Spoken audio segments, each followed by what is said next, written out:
Beaucoup d'entre nous sont tentés, une fois convertis en Jésus-Christ, de regarder en arrière et de se dire « Oh, avant c'était mieux, avant j'avais ceci, j'avais cela ». Et bien sûr, rien n'est nouveau sous le soleil, et je vais prendre un petit passage dans Nombre 11 à partir du verset 4. Je lis « Le ramassis de gens qui se trouvaient au milieu d'Israël fut saisi de convoitise, et même les enfants d'Israël recommencèrent à pleurer et dire « Qui nous donnera de la viande à manger? Nous nous souvenons des poissons que nous mangions en Égypte et qui ne nous coûtaient rien, des concombres, des melons, des poireaux, des oignons et des aules. » Nous connaissons tous le contexte de ces Israélites qui ont été libérés par Moïse, par Dieu dirais-je, et l'intermédiaire de Moïse, du joug de Pharaon, et qui se retrouvent dans le désert, libres, enfin libres, après 430 ans de servitude, et pourtant leurs regards sont tournés vers l'arrière, en train d'idéaliser leur vie. Il ne faut pas oublier qu'ils étaient esclaves, qu'ils étaient maltraités, qu'ils étaient battus,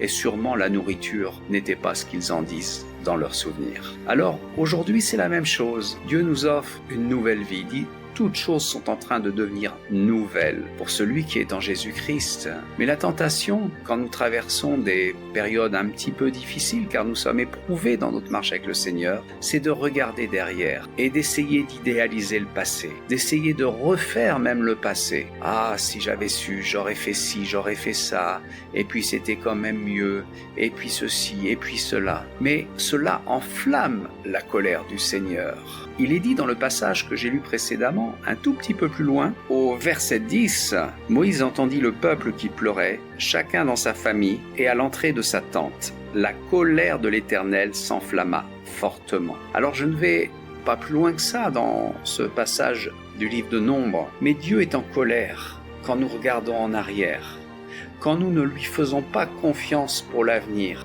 quand nous ne mettons pas toute notre espérance en lui. De la même façon, la femme de Lot, au sortir de Sodome, s'est retournée et s'est transformée en statue de sel.